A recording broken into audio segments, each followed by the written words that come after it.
ஜனவரி 7 மற்றும் 8ஆம் தேதி உலக முதலீட்டாளர்கள் மாநாடு சென்னையில் நடக்கிறது. 30க்கும் மேற்பட்ட நாடுகளில் இருந்து 100க்கும் அதிகமான வளரும் முதலீட்டாளர்கள் பங்கேற்பதற்கான வாய்ப்பை தமிழ்நாடு வழங்குகிறது. வர விரும்புவோர் கீழே குறிப்பிட்டுள்ள இணையதளத்தில் பதிவு செய்யவும். தி சென்னை சில்க்ஸின் கிறிஸ்துமஸ் மற்றும் new year sale. Let the celebrations begin. Vijayakanth sir பொறுத்த வரைக்கும் எங்கள் வீட்டில் ஒருத்தர் நாங்கள் இழந்த மாதிரி ஒரு ஃபீலிங் இருக்கு. நாங்கள் எப்பவுமே ஒரு ஷூட்டிங் ஸ்பாட்ல இருக்கும்போது சரி, கொஞ்ச நாளைக்கு அவர் வீட்டில் எதிரில் ஒரு வீட்டில் இருந்திருக்கேன், சாலி கிராமத்தில். அங்கே இருக்கும்போது சரி, ஒரு பாதுகாப்பான ஃபீலிங் இருக்கும். நமக்கு நாளைக்கு ஒரு பிரச்சனை வந்தால் கேட்கறதுக்கும் பார்த்துக்கிறதுக்கும் தைரியம் சொல்லி கொடுக்கறதுக்கு ஒருத்தர் இருக்காரு அப்படின்னா ஃபீலிங் விஜயகாந்த் சார் எப்பவுமே கொடுப்பாரு. அவர் இன்னைக்கு நம்ம மத்தியில இல்லை அப்படி நான் நினைக்க மாட்டேன். ஏன்னா எல்லாரும் மனசுல அவர் என்னைக்குமே இருப்பாரு. எப்பவுமே ஒருத்தர் இருக்கும்போது அவருடைய அருமை நமக்கு புரியாது, போனதுக்கு அப்புறம் தான் அருமை தெரியும். இன்னைக்கு இந்த கூட்டம் இங்க பார்க்கும்போது நான் தான் சொல்றேன், இந்த கூட்டம் வந்து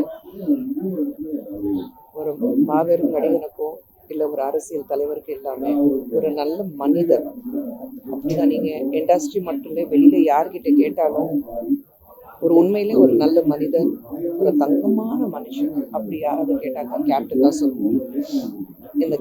இந்த கூட்டம் வந்து அந்த கேப்டனுக்கு, அந்த ஒரு தங்கமான மனுஷனுக்கு தான் இந்த கூட்டம் வந்திருக்கு. இங்க விடுற ஒவ்வொரு கண்ணீரும் வந்து உள் மனசுல இருந்து விடுற கண்ணீர். ஏன்னா அப்படிப்பட்டவர் யாருக்கு எந்த பிரச்சனை இருந்தாலும், அது சினிமா இண்டஸ்ட்ரி இருக்கட்டும் இல்லை வெளியில பொதுமக்கள் இருக்கட்டும், அதை இறங்கி அவங்களுக்கு பிரச்சனையை தன்னுடைய பிரச்சனை ஆக்கி அந்த பிரச்சனை தீர்க்க வைக்கிற வரைக்கும் நிம்மதியா இருக்க மாட்டாரு. ரொம்ப பர்சனல் லாஸா இருக்கு எனக்கு இது. நான் சினிமா மட்டும் இல்லை, அவர் நடிகர் சங்கத்துடைய தலைவர் இருக்கும்போது அவர் கூட நான் வேலை பார்த்துருக்கேன். ஒரு எக்ஸிகூட்டிவ் கமிட்டி மெம்பராக இருக்கும்போது அவர் எப்படி ஒரு சின்ன ஈகோ கூட இருக்காது. அந்த ஈகோ இல்லாம எனக்கு வேலை முடியணும் அவ்வளோதான், அப்படிதான் அவர் இருப்பாரு. அவர்கிட்ட பல விஷயங்கள் நான் கற்றுக்கிட்டேன், தைரியம் கற்றுக்கிட்டேன், உண்மை பேசுறது கற்றுக்கிட்டேன், நிறைய விஷயங்கள் அவர்கிட்ட வந்து நான் கற்றுக்கிட்டேன். அவர் எனக்குமே எங்க மனசுல இருக்காரு. ரொம்ப சத்தமா பேச முடியாத ஒரு மனநிலை, மனசு உடைஞ்சிருந்தாலும் அது சத்தமா பேசிதான் ஆகணும். இது வந்து ஒரு ரியல் ஹீரோவோட மரணம். ரியல் ஹீரோக்கள் வந்து என்னைக்குமே மரணிக்கிறதே கிடையாது. அந்த ரியல் ஹீரோக்கள் வந்து தாங்கள் செஞ்ச பணிகள் மூலமாக நம்மளுடைய இதயங்களுக்குள்ள நம்ம அவங்கள இன்னைக்கு அடக்கம் செய்ய போறோம்.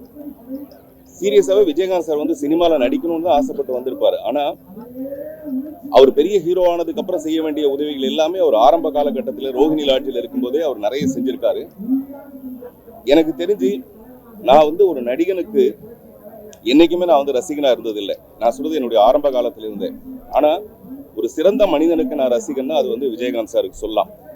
அந்த மாதிரி தன்னுடைய வாழ்க்கையை பூரா ஒரு மனிதநேயத்தோடவும், அதே நேரத்துல ஒரு அலெக்சாண்டருக்கு இருக்கிற உலகத்துல இருக்க மாவீரன்கள் இருக்கிற அவ்வளவு தைரியமும் விஜயகாந்த் சார்ட்ட இருந்தது. அது வந்து ரொம்ப ஆச்சரியம். அது நமக்கு தெரியும், இந்த அரசியலுக்குள்ள அவர் நுழைஞ்சதுல இருந்து அவருடைய தைரியமான செயல்பாடுகள் எல்லாமே. அவர் ஆரோக்கியமா இருந்திருந்தாருன்னா, ரஜினி சார் கூட சொன்னாரு, ஆரோக்கியமா இருந்திருந்தாருன்னா அரசியல்ல மிகப்பெரிய ஒரு மாற்றத்தை ஏற்படுத்தி இருப்பாருன்னு. அவ்வளவுக்கும் காரணம் அவருடைய மனசுல நம்ம ஏற்படுத்தின பாதிப்பு. குறிப்பா மீடியாக்களுக்கு நான் கேட்கிற ஒரு விஷயம் என்னன்னா, இதே விஜயகாந்த் சாரை சில யூடியூபுகள் வந்து பல முறை வந்து நம்ம அவருடைய இந்த மரண செய்தியை நம்ம போட்டிருக்கோம். ஏன் என்னை பத்தி கூட நிறைய தடவை போட்டாச்சு. தயவு செய்து அதை கொஞ்சம் மனிதாபிமானத்தோட அணுக வேண்டிய ஒரு விஷயம். நீங்க ஒருத்தருக்கு ஒருத்தர் சொன்னீங்கன்னா நிச்சயமா இது உங்களுக்குள்ள சரி பண்ணிக்க வேண்டிய ஒரு விஷயமா இருக்கு. அது இந்த நேரத்தில் நான் ரொம்ப மன வருத்தத்தோட நான் சொல்லிக்கிறேன். அதே மாதிரி விஜயகாந்த் சாருடைய பேச்சு எல்லாமே அவருக்கு ஒரு பெரிய மன பிரச்சனையை அவருக்கு ஏற்படுத்துச்சு. அதுதான் உடல்நலம் அவர் கெட்டதுக்கான ஒரு காரணம். அதனால இந்த மீடியாக்கள் மூலமா டெஃபினட்டா அவங்களுக்கு எந்த கலைஞனா இருந்தாலும் அவங்களுக்கு நல்லது மட்டுமே செய்யணுங்கிற ஒரு, இது வந்து அட்வைஸ் கிடையாது, இது ஒரு சின்ன எதிர்பார்ப்பு. விஜயகாந்த் சாருடைய இந்த மரணத்துல நான் தெரிஞ்சுக்கிற ஒரு விஷயம், ஒரு மனித நேயத்துக்கு கிடைச்சிருக்க மிகப்பெரிய வெற்றி தான் இவ்வளவு பெரிய ஒரு கூட்டம். இந்த கூட்டத்தை காசு கொடுத்துலாம் சேர்க்கவே முடியாது. இப்ப நான் விஜயகாந்த் சாருடைய ஒய்ஃப் அவங்க என்ன பார்த்ததுக்கு அப்புறம் சொன்னாங்க, ஒரு தாயா இருந்து பார்த்துக்கிட்டேன்னு சொன்னீங்களே அப்படின்னு அழுதாங்க. நானும் அழுதேன். உண்மையிலேயே ஒரு மனைவியை மீறி ஒரு தாயா மாறி அவங்க செஞ்ச நிறைய விஷயங்கள், அவங்க எடுத்துக்கிட்ட ஒரு போராட்டம் தான் இந்த சோகம் நமக்கு தாமதமா வந்து சேர்ந்திருக்கு. அவருக்கு நம்ம உண்மையிலேயே அஞ்சலி செலுத்த வேண்டியதா இருந்தா அந்த மனித நேயத்தை நம்ம பின்பற்றணுங்கிறது மட்டும் நான் எனக்கு ஒரு அட்வைஸா எடுத்துக்கிறேன். நன்றி. நக்கீரன் டிவிக்கு சப்ஸ்கிரைப் செய்யுங்கள். உங்கள் ஆதரவே எங்கள் பலம். ஆசிரியர்களுக்கு நண்பனாகவும் மாணவர்களுக்கு ஆசானாகவும் திகழும் தேர்வு வழிகாட்டி. ஒவ்வொரு பாடத்திற்கும் அனுபவமிக்க ஆசிரியர்களின் துல்லியமான தெளிவான விடைகள். CNC இருக்கு, தேர்வு பயம் எதற்கு? இது தீரன் பப்ளிஷிங் ஹவுஸ் விற்பனை வெளியீடு.